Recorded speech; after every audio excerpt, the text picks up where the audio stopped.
Nekigambwa ngu aizoba lyanyuma abaziyo Kakunda alesera barukupima itaka bazitera eitaka lyewutwaliremu eishomero lya gavumenti hamwe n'ekereziya erukushangwa omu katawuni ka Nabinoga.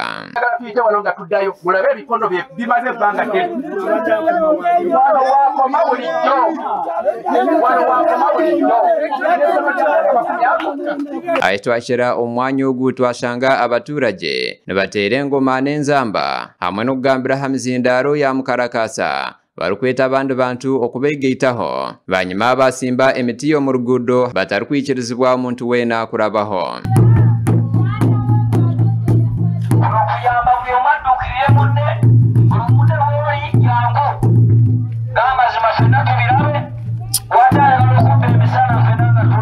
Ekyamara abaturage aba eishoke ahamutwe n'okureba Enoka Kakunda arikugira ngu eitaka ahari ishomero n'ekereziya n'eitaka rye kandi akarizitira.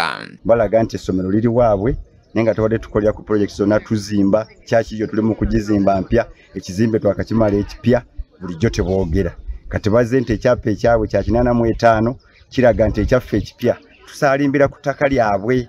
Disi kupalwa ya Kankunda kweguli ogumukizo okujja okuba ettaka naye yali kubye yekka tuwabadde chairman wero si wanu tuwabadde RDC office RDC yabaddewo DPC yabadde banze nalisomera mu kinana mukaga P1 nga tukyalina obutabo obusalemu ensomeramu essomero weeriri nga Kankunda sisuubira Mukama nsonyiwe sisuubira kuba nali muto nsubira okuba nga yita nagula wano.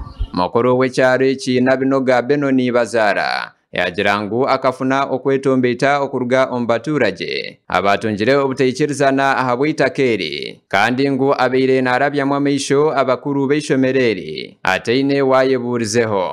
Ayisamu oluwenda mu ttaka lyabwe okuli ebizimbe kuliko ekizimbe ekinene ekyazimbibwa okuva e Roma nga kuliko n'ebibiina okuva primary 1 okutuuka primary P7. Arikwebembera polisi ya Sembabule DPC Matthew Omone yagira ngu akatunga ebaruha enshuminche eitira mabega yahaburamu owagimuheire ngu obubagihandikire ngo bagihandikire arukurra ebyamataka aha district ngu wetu washemerire kugihebwa konka tebakikora bo basharamu okwenda ebyabwango.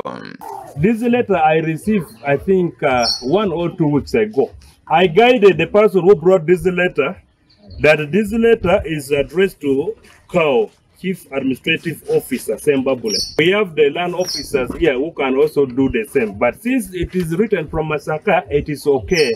Let the letter first go to CAO, Sembabule. Mikey Kakuru arujire ofisi y'ebyamataka aha district ashabira abaturage okusigaza obucurera ebintu bya Kakunda ebyakozire byona ngo nibaza kubyemereza ahabwo kubati biri mu mateeka. Gezaako okuprocesinga tugenda biyimiriza.